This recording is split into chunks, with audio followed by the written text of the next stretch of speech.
It's evolving and it's changing, and they don't see what 3D printing or additive manufacturing is today. Let's do a competition. You design a part, I design a part, and let's see who can design it in fewer iterations. The number one thing I would say, don't give up. Like, you're going to have struggles, you're going to have downs. Welcome back, friends. I'm Jeff Holman with Intellectual Strategies and host of the Breakout CEO podcast. So glad to have you guys with us again for another exciting episode talking about breakout moments with CEOs who are scaling businesses. A lot of times we only talk about CEOs scaling one business at a time. Today, we've got Spencer with us. Spencer is going to talk about scaling two different businesses. Spencer, it's so glad to have you here. Jeff, it's awesome to be here. Thanks for having me on. Yeah, no, of course. I've been watching what you've been doing. How long ago did we meet? Was it a dozen years ago, 12 years ago or something like that? I think it was during COVID. I actually think we had an acquaintance that introduced us at one of the Million Cup events or something like that. It's only been that long? Why do I feel like I've known you a lot longer than that? It's because my hair's gone. That's why. Well, that begs the question then, because other people, I remember one time, I don't remember how long COVID lasted anymore, but it lasted however long it lasted. We all went virtual. And then like several years later, maybe 3 or 4 years later, I guess, I was walking through a building, going to a client's office, and I saw Taylor Bench, and I'm like, oh, hey, how you doing? And we chatted. And it was like 5 or 6 minutes into the conversation. He's like, we've never met in person before. And I'm like, no, that can't be right. So now I'm wondering, have you and I ever met in person then? Did we meet at one of these events or was it all virtual? I don't know if we have. I mean, we're located down in Price, and so it's a little bit off the beaten path, coal mining community, central, southeast Utah. We try not to get up in the valley as much as we can, but. So maybe I actually haven't met you in person. Yeah. That feels wild to me and we don't talk all that often, but I feel like we've talked enough. And maybe it's just because I have this thing where I see a cool business and I feel like I'm a part of it. So I've co-opted myself into some businesses like yours. And I'm like, I know exactly about this business. I know what's going on. At least I'm watching and I'm following along. So maybe that's what's going on here. Yeah, that's awesome. Well, let's jump into a little bit of your background here, because you're running two different businesses. I think you were running one when I first met you, Dustless, and you can tell us a little bit about that. And then I think you were in the process of starting up this other 3D printing business, which is a fascinating business as far as I'm concerned. Tell me a little bit about, maybe before we go into that, what were you doing before all of that? Before Dustless, before the 3D printing? What's your background that kind of led you to here? My background is my parents started Dustless Technologies. My dad, when I was 2 years old, crawling around the house, my mom actually, he's like, hey, Spencer's crawling around the house. We have the fireplace, we have the ashes, we have the coal in the fireplace, and it's just getting our house dirty. And so she's like, well, we need to come up with something so that we can take care of all these ashes efficiently, not with a shovel and a bucket. He invented that vacuum, and it was the very first vacuum to take ashes out of wood stoves. He revolutionized that market, which is pretty niche, pretty small. Really? But ever since them starting that business, I mean, I grew up in the business. We had a garage in the backyard, and I would go out and harass all the employees and sweep the garage, and my dad made me. And growing up, and then I would do accounts payable, but I would build vacuums and just. So you were not only the inspiration for the business, or maybe you were the problem to be solved, right? That was the problem to be solved, for sure. That's so funny. Well, give me some background here, because I'm not sure everybody has context for what that, you're talking about ashes from a fireplace, making a mess in the house. These days, nobody necessarily puts in a wood burning stove or something like that, right? Some people have them, but tell me about where you grew up, because was this more common? Was this uncommon? What was background there? I mean, back in the day, it was common. I mean, people used to go get their coal from the coal yard and fill up their fireplace with coal and burn throughout the winter. And so, I mean, it was very common back in the day, but obviously today it's not. That business, the ash vacuum business, has just continually declined over the years because of the environment and what it is. Yeah. From the filtering technology working so well, that evolved into a wet dry vacuum. And the wet dry vacuum is what is one of the biggest sellers today, because it's so universal to concrete dust and wood dust and just anything that creates dust. And so that's that's kind of the main business today on the dustless side, is that wet dry vacuum that does not blow dust. Okay. Let me pause there because I might have made it sound like nobody had fireplaces. I grew up with a fireplace. We used to sleep next to this wood burning stove on the the brick wall and floor, and we used to sleep there on Christmas Eve. Like, it was a whole thing. We had burlap sacks full of coal lining one wall of our garage. So we had that one. I believe it was, I don't know if it was Christmas Eve, but it was probably mid-December. It was winter, right? Cold outside. And my dad said, "Hey, Jeff, come help me. We're going to clean out the wood burning stove." And so it was a large wood burning stove too. So it was I don't know, it was like, I want to say 3 feet across, 2.5 feet deep, and like it felt like it was really big, right? And so we went and we got some sacks, and because it was just full of ash. So we went and got these these paper, the grocery bags that you have everywhere in your cabinets or whatever. We went got these, we filled them up with all these ashes. We went and put them in the garbage can out in the garage, and and then started a fire for the night. Well, it was middle of the night. You know where this is Do going, you know how don't many you? times I've heard a story just like this? I Yeah, keep know. going. Middle of the, well, I don't know if the audience has heard it. This is what happens with a wood burning stove. I know. If you don't clean it up, right? Middle of the night, like 2 a.m. And I don't remember a lot of it because I was the laggard in the family, right? At that point in time, my parents we've got 7 kids in the family. We probably had maybe 6 of them at the time. And what I do remember is eventually somebody dragged me out of the house and took me over to the neighbor's house while the firemen, came and resolved this source of smoldering smoke that had started in the garage and filled the entire house during the middle of the night. I'm told that they went through the house and they got everybody up, had them get out. And my reaction was to wake up and then immediately go back to sleep and not leave the house. So, I mean, that's not just the dust issue in the house, but like, just it's kind of a messy business, right?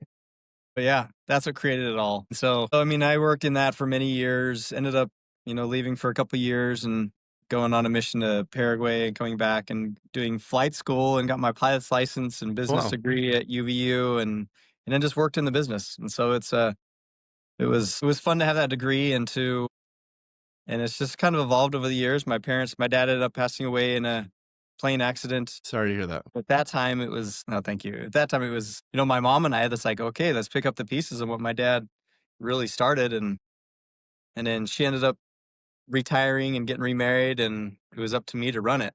Was she in the business before that? Or was this like I mean, it's obviously a very abrupt transition family wise. Business wise, was it also like, I haven't been in the business, but now I'm in it? Or was she in it No, some already? she was always in it from day one. I mean, Okay. she was the safety net behind everything. And you know how it is. The entrepreneur is very, hey, I want to do this and this and this and this. And she kind of brings it all down to earth level and says, okay, let's be realistic about what we can do and what we can't. Yes. And so, yeah, she was in it the whole time. And then so our vacuums are about $400 retail. Okay. And then during COVID, we had a $4 part that we ended up getting from China, and everything was stuck off the ports in Long Beach, and we couldn't get this stupid $4 part to sell a $400 vacuum like the rest of the world, right? What was the volume you guys were doing at the time? Like, how big of a problem was this for you? I mean, that we usually get probably, I don't know, 10,000 pieces at a time. Yeah. Okay. Of that particular part. And so at that time, we're like, I wanted to grow the business. I was trying to expand the vacuum business. And at that time, I'm like, we got to fix our supply chain issue, because this is an issue. Yeah. So at the same time, I wanted to help the product development cycle, because it takes a long time to make a product. And so I was in the Goldman Sachs 10,000 business class, and it just sparked me. It just When did you do that? I was in, I think, cohort 17. It was probably around 2020. Okay, so did you didn't get stopped during COVID, did you? That was I did the Goldman Sachs before COVID. Okay. My wife was in the one that got stopped midstream, and and had to finish virtually. So I didn't know you guys were that close together in the program. Fantastic Yeah. program, by the way. I've heard so much good about it. And that was really a pivot point for me in the business world because it just sparked me. And after that, we had an injection molder in Salt Lake. Mm-hmm. And right after one of those classes, I went to the molder. I pulled up to his door and I walked in. I'm like, hey, I want to buy your business. You want to buy his business? I want to buy his business because I had to increase this product development cycle time. Like it takes us years to develop a product. And Yeah. it just Well, drove me absolutely nuts. that's ambitious. So for some context, and you can fill in if I say something wrong here. My understanding from my wife going through this, and I went through my MBA program. She went through this. I think she thinks she's smarter than I am, and she probably is. But the program is like 10 or 15 weeks of, intensive classes talking about different aspects of running a business, very practical focus on it, right? But I think maybe part of the reason you went and said, I'm going to go buy this business is because you pick a growth project, right? I don't remember what they call it, but you pick a project, like, what is it you're going to work on out of this business? How are we going to grow your business? Is that correct? That was part of it. I mean, it was really, yeah. I mean, you take an avenue in your business and you're going to scale it. Like, how are you going to take that and grow it? Was this your project for that program, or was this just happened to coincide? It was kind of the same project, but it ended up diverting and became its own separate project. Okay. And so really the project was, how do I take a product from design to be able to sell that really, really quickly? Mm-hmm. And so at the time, it was, well, I need to be able to control that process of the molding process, which is very expensive, very timely. And so that's when I went to him and I said, hey, I want to buy your business. And he said, well, I come in at 10, I leave at 2. I got really good income. He's like, I'm not really interested in selling. How big of a business was that? I don't know how big he was or is. I mean, But it was on this. I mean, I assume it was on the smaller side, or did he have like 50 people working for him? Or? no, he probably had five to 10 employees. Okay. Because you've probably been to China and you go to the manufacturers over there and you walk. It's so fascinating. I was there. I love last China. April Yeah. with a group and walking I through love some it. factories. I love visiting it. The But amount of innovation. the elements and then of you the go see all the manufacturing molds. side, they have everything. This Like, it floor, is this quarter of the floor. manufacturing heaven, right? What's that? It is a manufacturing heaven there. Like, you It's go so and cool.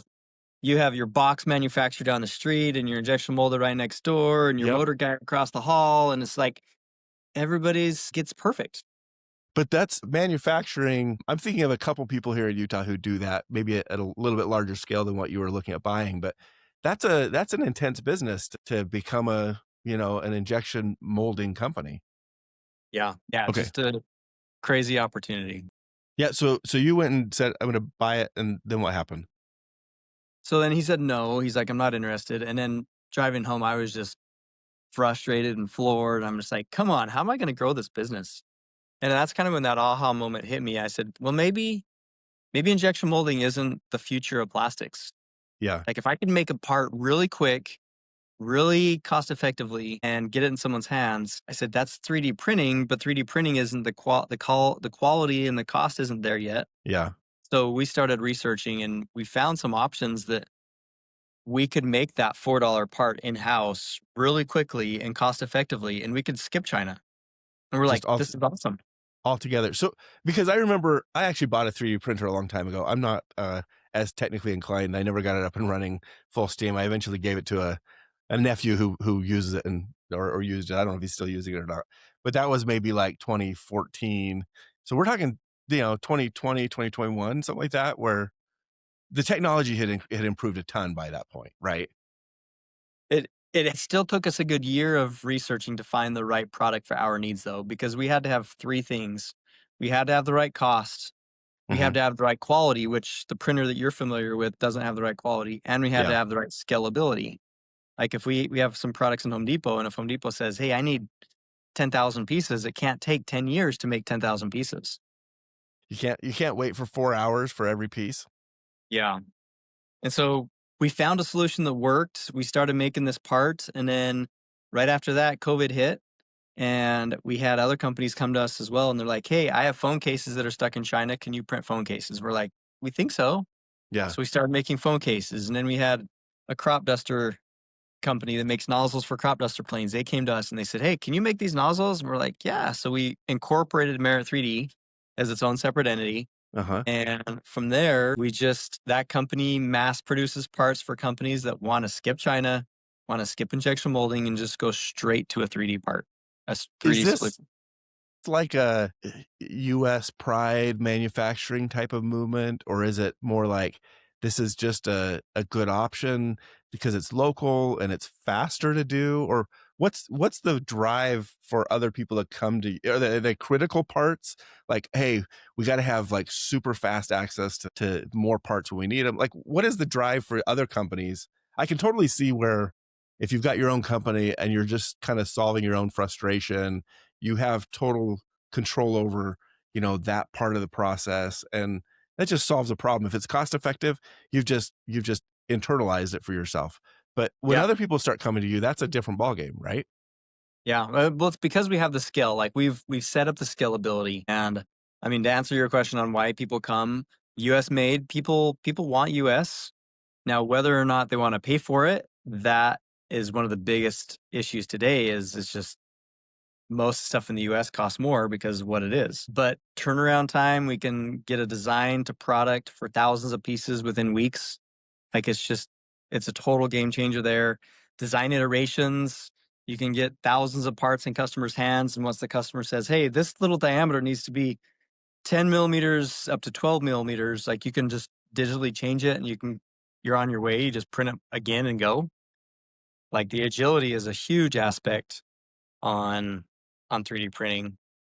And how much of that design agility are you guys providing in house? Is you guys have like a full design team, or do most people come to you and say, "Hey, I've changed my designs, or I've, you know, figured out that I need something different. Here's the file, just print it for me." Where's that division? We get all sorts. We get napkin sketches. We get, "Hey, here's my half baked project. Can you take it to the finish line?" And we get parts that are just, "Hey, here's my part. I need 10,000 of them. Can you print it?" And so it's all over the board. I would say the middle ground is kind of where most people fall is they have some kind of 3D file, but then it may need some modifications because it was designed for injection molding, Yeah. which if you design it for injection molding, it's going to look really good molded. If you design it for additive manufacturing or 3D printing, then it's going to look a ton better if it's designed for the process. Okay. So yeah, that's super interesting. What's the scale of, you know, like when you started doing this with Dustless, give us an idea of what the scale of Dustless was and what the scale of Merit 3D is today. What's that trajectory kind of look like? I mean, the scale of Dustless, I mean, it's thousands of parts every year, thousands of parts. We have some that are in the 20,000 to 30,000 pieces every year. Mm-hmm. With Merit 3D, this is a this is an awesome opportunity. It's a really cool order where we had a customer that sent in a binocular tether Okay. and they said, "Hey, we need 5,000 of these pieces." And so we printed them. They came back and they said, "These are great. We need 25,000 of them now." Yeah. So we printed them. It was great. Then they came back with an order for 60,000 of these pieces. Wow. And I go to my team and I'm like, "Guys, how quick can we print this order? Like this could be a record for the amount of 3D printed parts printed, Yeah. like a certain part." And they came back and like, "Well, we think we can do it in a couple weeks." And I'm like, "No, like what is the fastest that we can print this?" Well, And a so they couple came weeks would be back way sooner than they would get it from China or something, right? So that would still be great, but you're like, no, I don't think we need to take that long. and they're like, "Okay, if the stars align, we could print this in a day." Wait, you could go from a couple of weeks down to 1 day. Do you have Elon Musk on your team? I think that's his kind of his that's his approach, isn't it? Well, you got to have people that challenge the boundaries, right? I think it was Steve Jobs that said it's the stupid people in life that change the world or something to that effect. Like it's yeah, yeah. So it was. I mean, it took a couple weeks. We set up everything. We made Huh? sure that we had material. We had everything ready. We hit print at 8 o'clock in the morning, and we delivered 62,000 at 4:30 that afternoon to the customer. Really? So the print really was down to 1 day turn. It was 1 day turnaround. They're like, "How did you do that?" And you're like, "You just throw warm bodies at it." Is that what it is? Because I think I've seen some pictures of your facilities, and you have a bunch of machines lined up, and I assume you got a bunch of people operating them. Is it just a matter of adding more machines and bodies? Is that how you scale there? That's not how it is, but that's how that order was. Oh, I mean, okay. today we have more automation. We have robots moving things around. And so there's automation involved that wasn't there at that time. Okay. But, automation is really good to replace that once you get the repetitive process involved. And so it was more just to prove a point because everybody says 3D printing's slow, it doesn't look good. Yeah. And some of the new technologies, they're amazing. Most people know 3D printing is that filament. It's called FDM, where you take Uh-huh. a roll of filament and you extrude it, and it's really widened the opportunities and possibilities for 3D printing. But it's still a prototyping application where we take some new technologies that are in the powders and liquids, and Yeah. you can get parts off those that look just like you can't tell that they're 3D printed. They Where the don't look like my back wall. No, you can't see layer lines. In fact, we have one part that we're going to be releasing into Home Depot in the next couple months, and we put parting lines on it and we put injector pins on it because we can take that part to a person that knows manufacturing. Like, how is this made? And they're like, oh yeah, it's injection molded. There's your injection pin marks and your parting Wait, line. wait. It's Are molded. these like little Easter eggs you put in there because you want people to be like, oh, this was injection molded when in fact it wasn't? That's so funny. Yes, it's That's awesome. hilarious. If I were to come tour your Merit 3D factory, what would I see? What would that be like? We have designers, we have engineers, we have programmers, we have sales guys, and you go in the manufacturing area and we have a lot of printers and people pulling parts off printers and doing assembly work. We just got done with an order it was the first order that goes into Walmart, the 3D printed part in Walmart. Congratulations. And it was an assembly where we're taking parts off printers, we're assembling with some carabiner parts and putting in some bags and like there's assembly going on, there's boxes of parts that are getting ready to ship. So How do you do this I mean, you're in rural Utah in the sense that you're a couple hours outside of Salt Lake City, right? How do you achieve this? Because, when I've been in China going through factories, they kind of have unlimited resources to throw at any problem, right?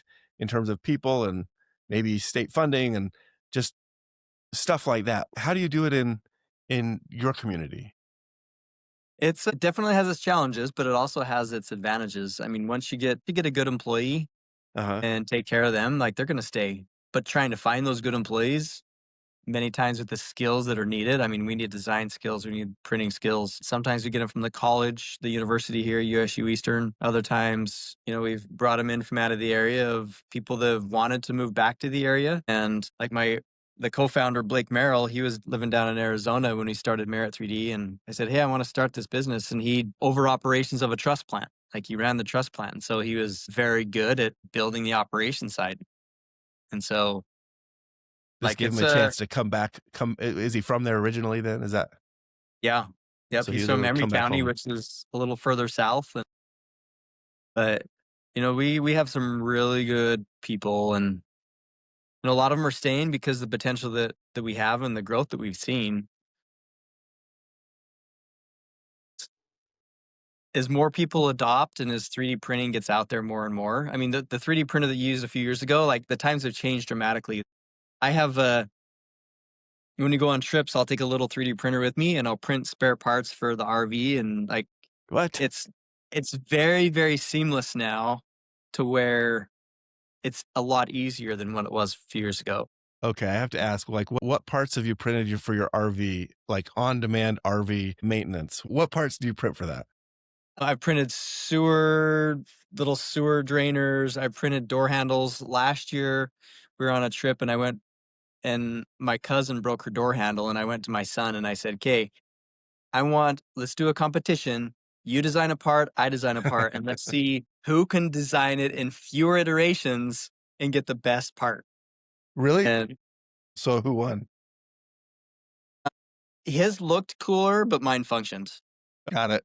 And That's so so when he asked her, funny. like, who won? She's like, well, yours works. His looks better, but yours works.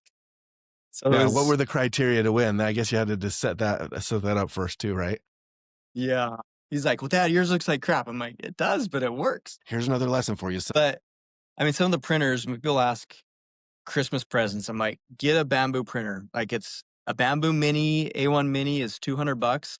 yeah, And it's a matter of, you can download parts, you can print them, you can design your own, but they've made it so it's print and go and it's seamless. yeah. And so if you want parts that are those mechanical properties, toys and spare parts, stuff like that, then those printers are awesome. Like they're amazing. That's really cool. And that was kind of my dream of having one, running a law firm and printing stuff off on 3D that just didn't fit together for me at the time. So, Yeah. but that's cool that it's out there. I'm curious, as you've built Dustless and managed that with your dad and then with your mom and then as you launched and grown Merit 3D, what have been a couple of the, maybe hair on fire moments that you've had there? Like what are some things that you've run into? You're like, I don't know if we're gonna be able to solve this. You mean like every week, right? Every Is what you week. mean? Yeah. Yeah. What was last week's big problem? I think one of them was we let a partner in Dustless and it ended up not working. And that was a very expensive moment that we thought it was actually going to sink the company. You mean business Because- partner or like a Yeah. customer vendor partner business? No, a business partner. And it ended up, we weathered the storm and worked through it. But in the end, I thought he was going to take down the company.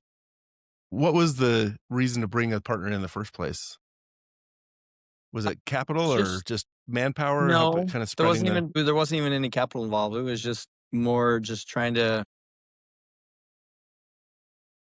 bring, I mean, the skills that he brought to the company we thought would be very good. And he was awesome at what he did. It just didn't work out between us.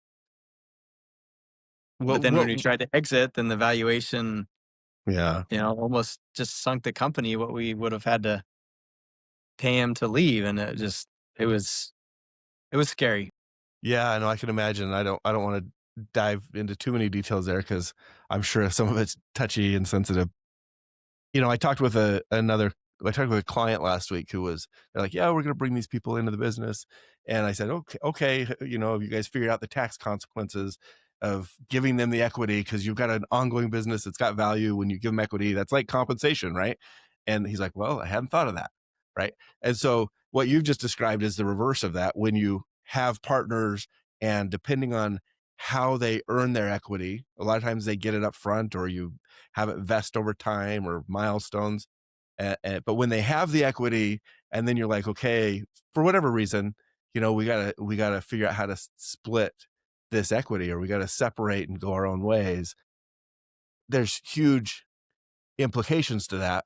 You just named the biggest one, which is, if they get bought out and they own a third of the company, and I don't know the size of your company revenue wise, but if your valuation is 6 million and they walk away and they're like, okay, I need my 2 million in the next 30 days. It's not going to happen. Right. Yeah. Yeah. How did you guys manage that? Or what was the general approach to solve? We ended up going to arbitration and the arbitrator said, he's like, if you're going to go into this and you're going to leave. And if it's a successful arbitration, you're both going to be angry when you leave, but you'll settle something. And I'm like anybody, I'm like, no, we're going to get exactly what we want. How did that go for you? you? We left that arbitration and I was ticked, but we'd settled. Yeah. We'd settled and it was something that wasn't as bad. It wasn't going to sink the company and it worked. I mean, that's the legal issue, right? When you're into trouble, very rarely do we do more and more disputes. Not that we target that, but when we're, we operate as a fractional legal team for startups and scaling businesses. And when you're handling contracts and, patents and partnership issues, inevitably something goes wrong in the business and they say, hey, can you handle this litigation or this dispute? So we see more and more and more of those. And I wish I could say that they were easy and, everybody walks away happy, but they just don't. I've heard that many times going into arbitration where they're like, hey, a success is something where you don't feel like it was a total success, but it's over. Yeah. So I'm glad that, worked out and resolved itself and finalized more than anything. Right. But I think, I mean, past that, so many businesses struggle. Like everyone thinks, and I've got used to it, but anytime you have a business, like everybody thinks you're just rolling in the money, you're, living the life. And it's so not that at all. Like it's long hours, it's working when you're on vacation, it's working on weekends, it's, worrying about payroll every couple weeks. Like Yeah. there's so much that goes into it that, I'm just like, I don't even know if it's worth it. I love it and I love building the business. But sometimes you're like, all I'm doing is putting money into people's paychecks, which I love. But it's that entrepreneurial dream of doing what you want to do, when you want to do it, and with who you want to do it. And if you can build a business that can support that, like that is the American dream, right? Yeah. Yeah. And no, I totally understand that. It's hard because if you haven't been there, you have different expectations of the people who are there, right? That's kind of why this show exists, because people who are sitting in your seat, building a business, scaling it, money goes back into the business, not into your pocket a lot of days. Most of the time, right? You want to build a business that grows. Like it never Right. goes in your pocket. You Yeah. put it back into the business so the business can grow. Those 3D printers don't just show up, somebody had to put money down on those, right? Um, but I think a lot of CEOs go through this and they're like, well, I know through experience, I know my employees just they don't see through the same lens as me. So I can't necessarily I might not want to take my problems and share them with my employees. That might raise other concerns, right? But it's hard to turn there. Sometimes it's hard to turn to your family if they're not in the business, because they're like, I'm not in the business for a reason. I don't want to have to solve those problems. Or if Yeah. you've got investors, you're like, do I tell it? And the answer is yes, you should tell your investors. But a lot of times I see CEOs that struggle with, well, should I tell them this isn't going right? Because, what if they lose faith in me and You don't want to throw up red flags. Yeah. or maybe they want to replace me. I won't be the CEO anymore. So it becomes this really isolated, at least I think it feels a very isolated to be a CEO a lot of times. So having something like Absolutely. this and having you 100%. share your experience is hugely valuable to other people. 100%. And you just get used to it as owning a business. I mean, a lot of businesses are very successful and that's great. Most businesses, they struggle every single week and it is what it is. Yeah. Yeah. And I think I don't want to miss the opportunity here to say that I expect that your community is very, very appreciative of what you're doing, because, you're building something there when you could have left and gone somewhere else where maybe there are more resources or whatever, right? And yet you're building it there in your hometown. And I'm certain that you probably win awards and stuff for the contributions you're doing in your community. I don't know for sure, but if you're not, you should be. I imagine that they're very glad you're there, employing people, building a business, bringing revenue in, all of that. Tax dollars Yeah, too, right? it's fun. It is fun. I thoroughly enjoy it. Even though it's hard, like I enjoy it. Yeah. As you've grown Merit 3D, what's been maybe the biggest hurdle that you had to overcome in that process? I would say we're still overcoming it, but the biggest one is convincing people that 3D printing is one, not hard, and it's two, it's not what it was 3 years ago. Mm-hmm. Like everybody's like, "Oh, you do 3D printing? I know what it does. My I printed this toy for my son or my friend, and it's evolving and it's changing, and they don't see what 3D printing or additive manufacturing is today on this scale. And so it's it's convincing people that it's not that.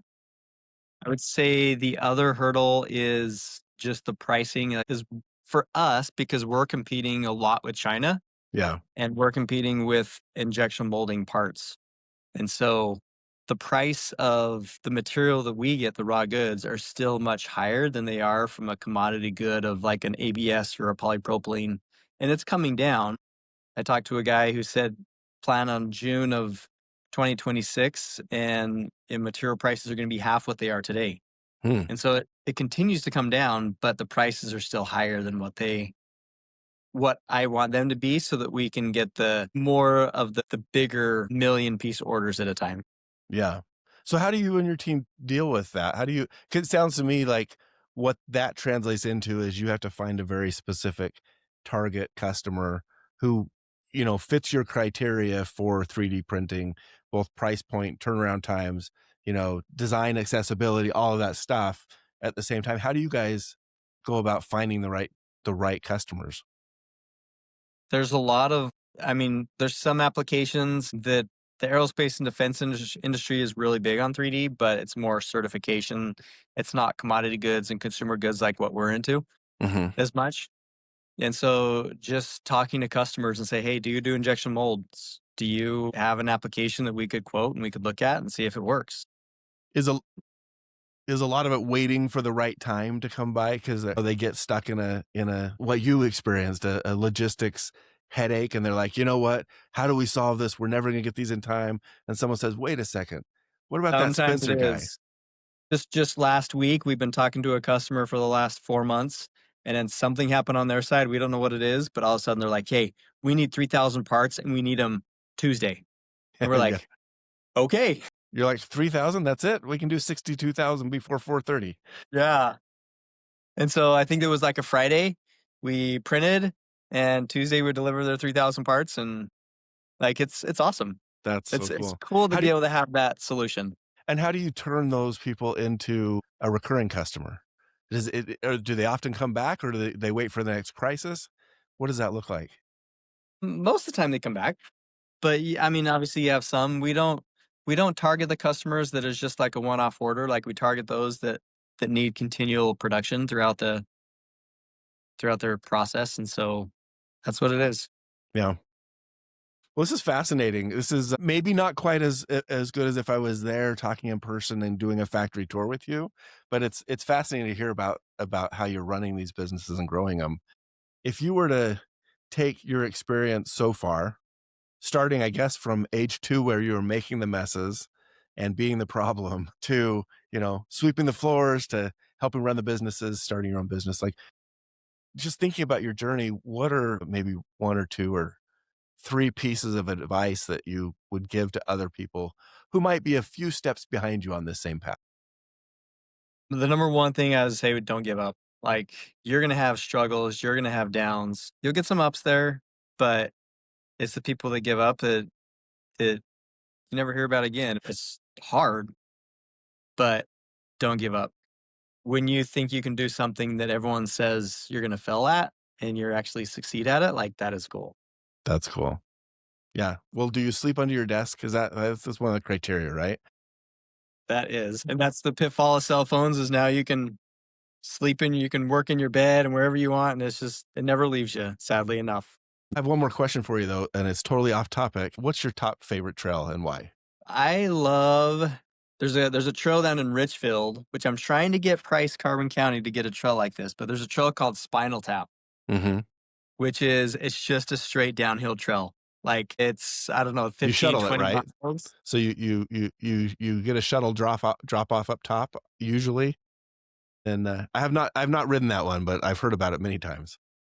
So that's fun. I mean, obviously the trail here in Price is awesome. Butch Cassidy is what it's called. It's a lot of fun. And then in the wintertime, we'll go down to St. George and ride some of those trails. In St. George, where do you like to ride there? There's a trail system called Gem, which is pretty fun. There's another called Bear Claw Poppy, which the kids love, the family loves. And yeah. All good stuff. My daughter was just riding that Bear Claw Poppy trail system in Stookie before she came up for the holidays. So great place for sure. Well, Spencer, I'm so glad you set aside some time to talk to me about this today and just catch up. It's been fantastic chatting. Thank you so much for coming on to the show with me. Thank you, Jeff. It's been awesome. Yeah. And for our audience, thanks again for joining us for this week for the Breakout CEO. It's been fantastic and hope you've taken away a few insights. If you are listening to the podcast and want to leave a review, feel free to do that. If you want to get a hold of Spencer and ask about his stuff, Spencer, how can they get a hold of you? Merit3D.com is our website. I'm always on LinkedIn. Send me a Spencer Loveless. Look me up and let's chat. Love manufacturing in the U.S. Thank you. Love it. Thank you so much. And we'll see you next week. Be sure to follow or subscribe on your favorite podcast platform. And if you enjoy the show, a rating or a review goes a long way. Our mission is to promote the stories of breakout CEOs in scaling SaaS, e-commerce, and tech companies to equip peer CEOs with valuable perspectives and confidence. Thanks again for joining us on this episode of the Breakout CEO. I'm Jeff Holman, and I'll see you next time.